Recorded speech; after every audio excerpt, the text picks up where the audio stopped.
I'm delighted to welcome our final speaker for this evening, Dr. Mike Hoy.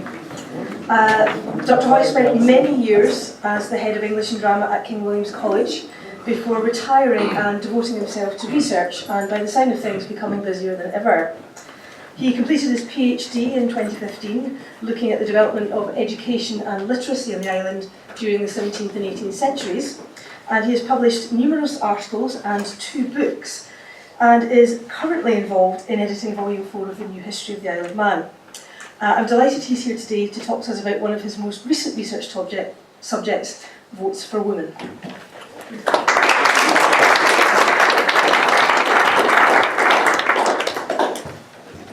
Thank you very much, Katrina. On the 31st of January 1881, women in the Isle of Man who owned property of a certain value in their own right were given the vote.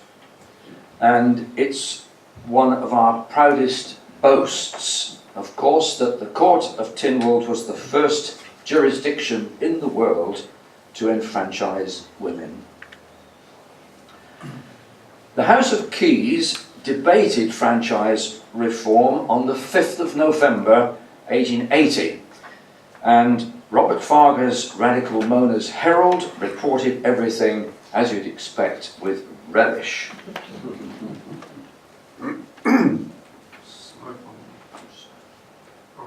Thank you. Richard Sherlock, the reformist lead in the debate, was taken by Richard Sherlock, MHK for Glenfaber, Sherwood, sorry. He argued that the word male should be removed from the proposed legislation, since, and he said, as a principle of justice, taxation and representation should go together. I see that the name is wrong on the slide. I apologise for that. It is, of course, Sherwood.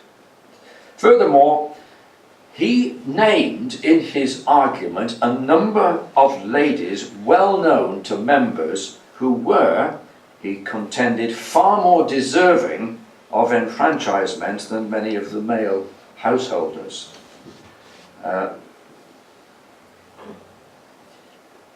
He argued, household suffrage will be given to all men in towns, no matter what their intellectual capacities might be, while at the same time such ladies as Mrs. Hall, Mrs. Gorn, Miss Clucas, Mrs. Hogg, and other ladies of culture and intelligence will be denied the right to vote.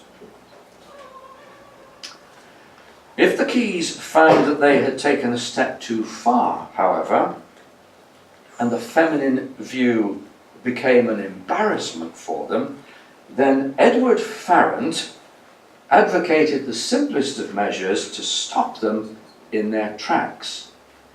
He argued, if in the working of this women are found to be a nuisance, there is one way of disenfranchising them which I would recommend to the House and the bachelors of this island. Because as married women, they would then no longer have an independent vote.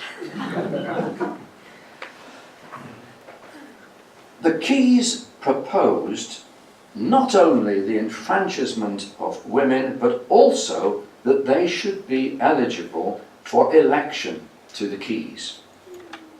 And so confident was Sherwood that the reformers would carry the House that he suggested only one light-hearted objection. Some larger seats would have to be made.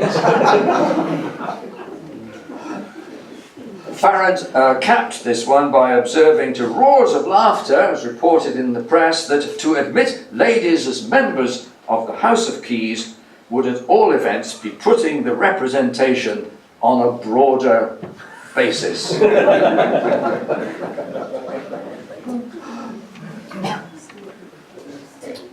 When the vote was called, the Keys carried the historic proposition by 16 to 13. There's Three. to 3, sorry, 16 to 3 at the bottom. 16 for 3, only 3 against. Success seemed assured, but the reform was too radical for Governor Locke.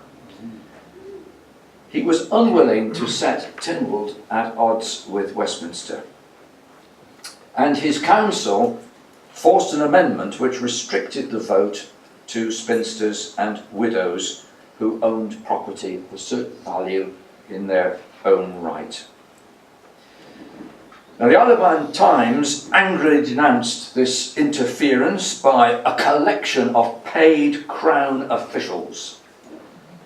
But with a general election pending, Sherwood and all his supporters reluctantly accepted it, while they insisted that the Keys' advocacy of the principle of absolute parity of male and female suffrage should be recorded.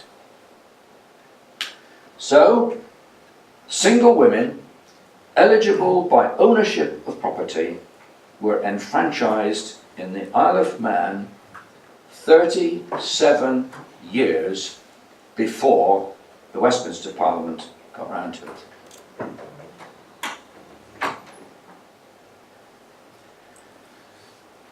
But there is another claim to the distinction of being the first country to give the vote to women. In 1880, James Wallace, a member of the New Zealand Parliament, tried to bring in legislation to enfranchise women. He withdrew his bill when opponents tried to impose a property restriction.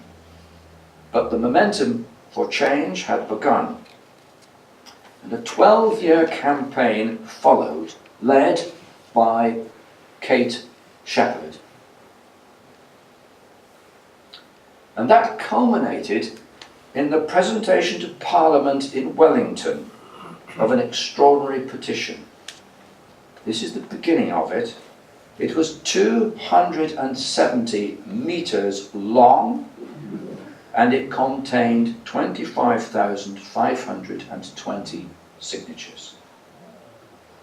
Kate Shepherd's, you'll see there, towards the bottom of this first part of the list. And there were in fact 9 petitions, of which this was the biggest.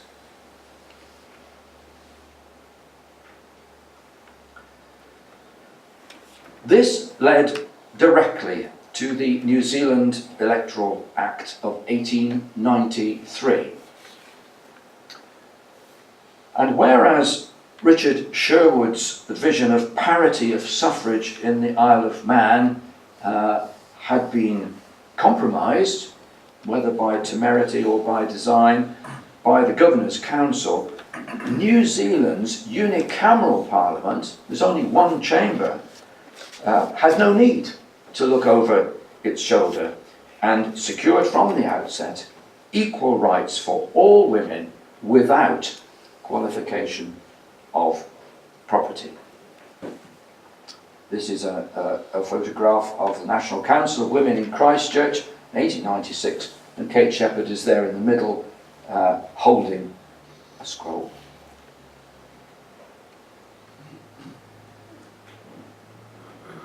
The long and well-organised campaign in New Zealand, which had the support of the Prime Minister, Sir John Hall, seems at first sight to be very different from the way things happened here.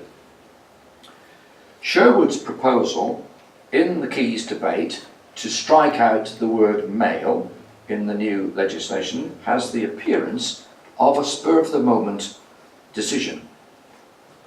But playing the whole reform process low-key was a deliberate strategy, and Robert has pointed that out and discussed it in his book. Sherwood's campaign had actually begun 5 years earlier in 1875, and there had already been an attempt to promote women's suffrage when 46 inhabitants of Douglas submitted a petition to the House of Commons in 1873.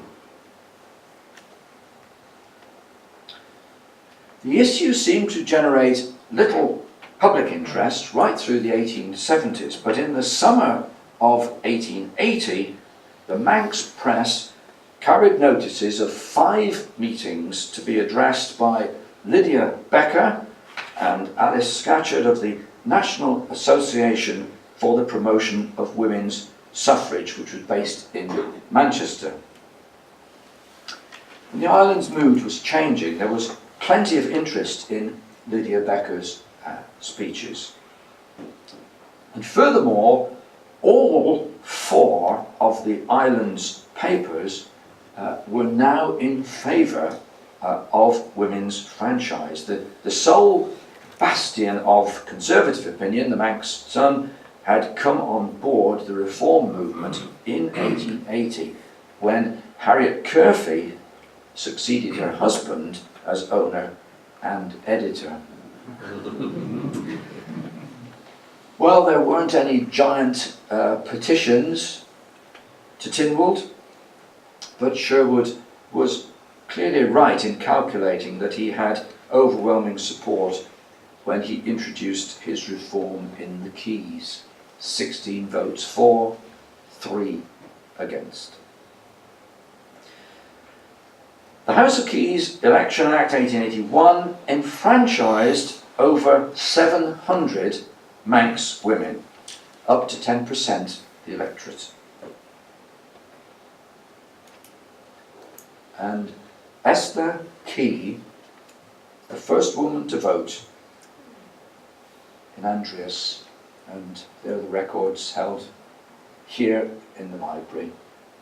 And there she is at the top of the far column, and her name's written down at the bottom here.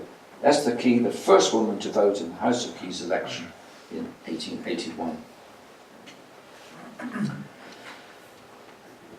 Lydia Becker and the Manchester Society championed the reform as a great victory, and they called it a triumphant vindication of the principle of equality of the sexes, and they expressed the Pope that the House of Commons will not be more narrow in its view of the true basis of popular representation than its sister assembly, the House of Keys.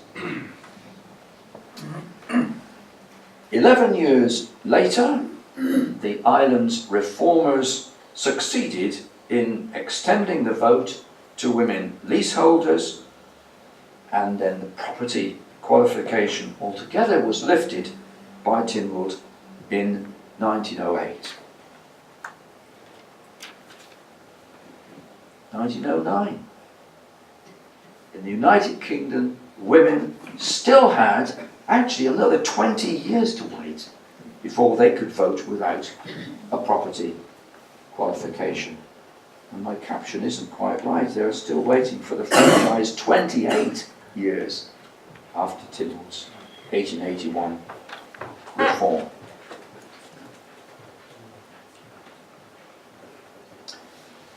In view of such pioneering vision here and in New Zealand, on opposite sides of the world, it's somewhat ironic that Nancy Astor was elected to Parliament as MP for Plymouth in Westminster in 1919, just 1 year after the belated extension of the franchise to women still with a property qualification in the United Kingdom.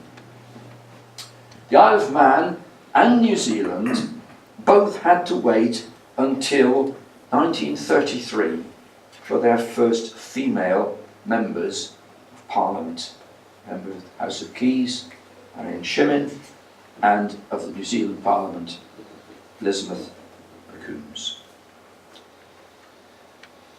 They're interesting women. They are both what you call social democrats, members of the Labour parties in their respective jurisdictions, both champions of children's rights, women's rights, and the rights of Labour So, the Isle of Man and New Zealand, House of Keys, and Parliament in Wellington, the honours rest even. Or do they?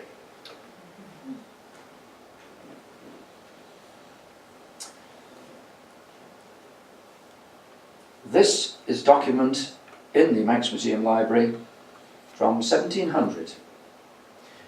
In June 1700, Bishop Wilson summoned all the island leaseholders to assemble by parish to elect 6 sheeding representatives who were to attend Tynwald's deliberations on the reform of the land tenure, which was mentioned earlier, which came about, of course, in 1704.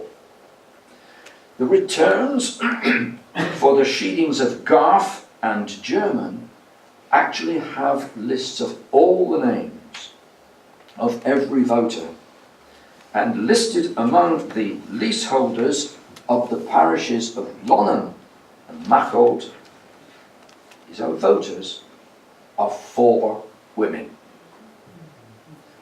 They are Margaret Collister, Jane Allen, Joni Cottiman, and in Lonnan, Margaret Cowan. Well, who were they? They were widows of quarterland farmers, and therefore they held their leases in their own right, just as their women forebears had done right back in the 10th century. And they were entitled as leaseholders to the same rights as men, including the right to vote.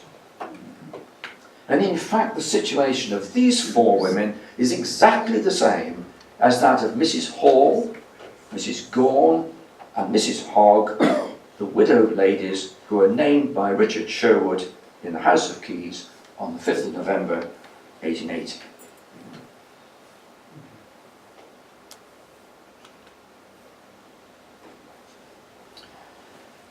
The Isle of Man and New Zealand can both take pride in their remarkable pioneering contributions to democratic reform.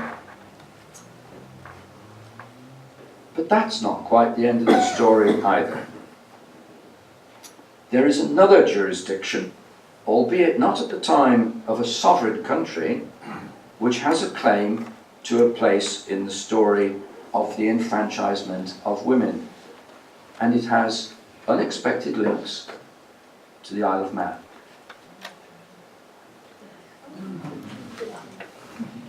The first place in the world to grant voting rights to women in 1838 were the Pitcairn Islands, and followed in 1856 by the Norfolk Islands.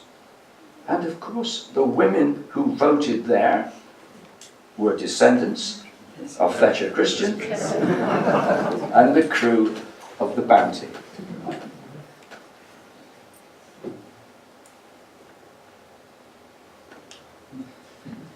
Nearly 80 years after Marion Shimmin was elected to the House of Keys, Claire Christian became the first woman to hold the office of President of Tynwald. And on our last general election, 5 women were elected to the Keys. Marion Shimmin from 1933, the middle, Kate Beecroft, first in 2011, and then, of course, in the last election, Claire Bethson, Daphne Kane, and Corlett Julie Edge. The leaseholders' sheeding vote in 1700, our Electoral Reform Acts of 1866, 1881, 1892, 1908, extension of the franchise to 16 and 17-year-olds here in 2006 are pioneering stages in the remarkable story of the constitution and governance of the Isle of Man from the roots of its Norse heritage in 979, when, according to tradition, all the islanders, men and women, gathered to take part in the first Tynwald.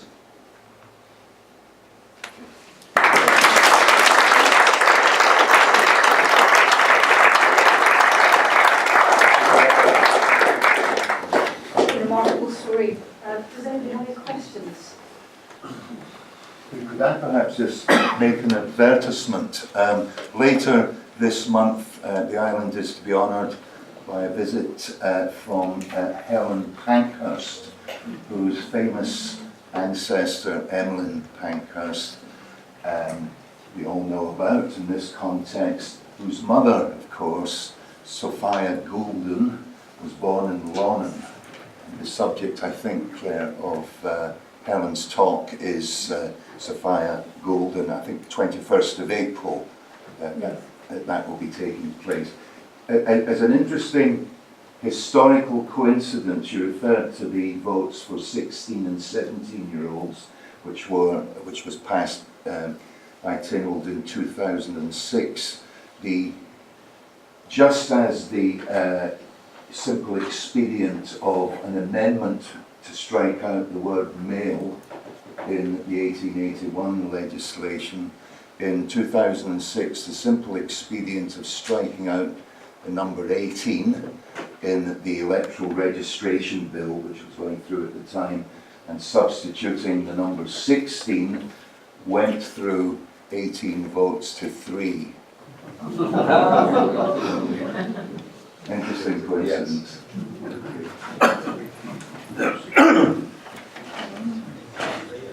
Hello, what was the year exactly when the Lonnan and Mackle women got the vote or voted? Yes, that was 1700. 1700? Yes, in 1700. Bishop Wilson was asked by the Earl of Derby to assist in advising Tynwald, the Keys, and drawing up recommendations for resolving this century-long conflict about the law of tenure. When Earl James, the seventh Earl, had said that the old tenure of straw, which the Manx people, he said, think is theirs by right, he says it is not.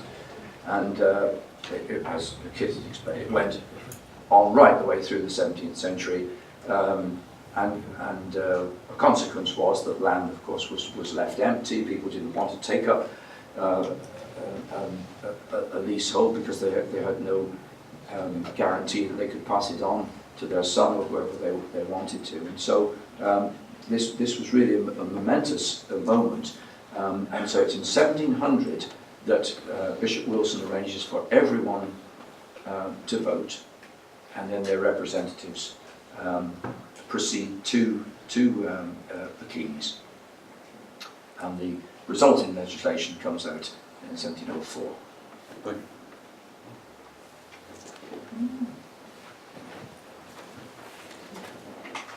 Because that's a question for you, Mike, and possibly Mr. President might be able to answer.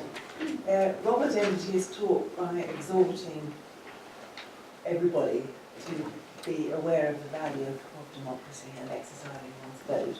Mr. President has just mentioned the lowering of the Manx voting age to 16. I can remember when we lowered it to 18, and I won't say which high school it was on the line, but I went to one of the high schools at the invitation of the principal to address the sixth form, because some of their pupils were going to be eligible to vote before they left school. I was at the time absolutely horrified at how ignorant the young people were about Manx processes and about politics generally. Is anything being done to encourage the valuing of democracy? Indeed, and the last two elections have seen in sixth forms during election periods real hustings, not mock elections, but hustings with real candidates that 16, 17, 18-year-olds are able to vote. Schools are increasingly engaging with Tynwald for reciprocal visits by members to schools and tours of of the chambers. And in fairness, a junior Tynwald has been operating for many years. Mr. Speaker was started his career in junior Tynwald not that long ago. 97. So, yes, it is the answer, but there is more work to be done, because in the education curriculum, not yet enough attention is being paid to the Manx political system and our political history as opposed to the UK, but we're still working on it. Just to add very, very briefly, it will depend on where in the island you go and how the MHKs had fostered that in their own area. Certainly for the last 15 years, every Year 6 child coming through the education system has been in this building and has come on a tour and has done a mock House of Keys. So that's everyone for the last 15 years, so that's quite a big swathe of younger voters now will have come up and will have understood what this place is for and what we do in it. But at the moment it's still a bit of a hodgepodge around the island, and something that the President and I are taking on as a bit of a mission to try and improve. That in itself is restrictive, because not many stay on till sixth form. No, Year 6 I said, not sixth form, Year 6, so 10-year-olds, 10 and 11-year-olds. We have time for one more question. I wonder, Mike, if you could just comment on the reasons why the Isle of Man was so ahead of the curve on this Votes for Women issue in the 19th century. Was it because of particular individuals like Sherwood or Lydia Becker, or was there something in the underlying social fabric of the island that, that women always had a more powerful role to play? It's a very interesting question indeed, and of course Robert has dealt with this in the chapter in his book. I don't think we're able to answer that. I would like to think that some part of the story links in with our long tradition right back, where of course in Norse and Celtic society the role of women was much more elevated, equal in fact. And that, of course, is very much part of our early heritage. It does seem to me, I don't know whether Robert would agree, that Sherwood plays a huge part in this, but he cannot have been alone. And of course, there is the support of the 3 newspapers, and then, of course, eventually, when we get to 1880, of the 4th one. Attendance apparently at the 5 lectures by Lydia Becker was very high, so that by then there was indeed interest, so there seems to be a groundswell.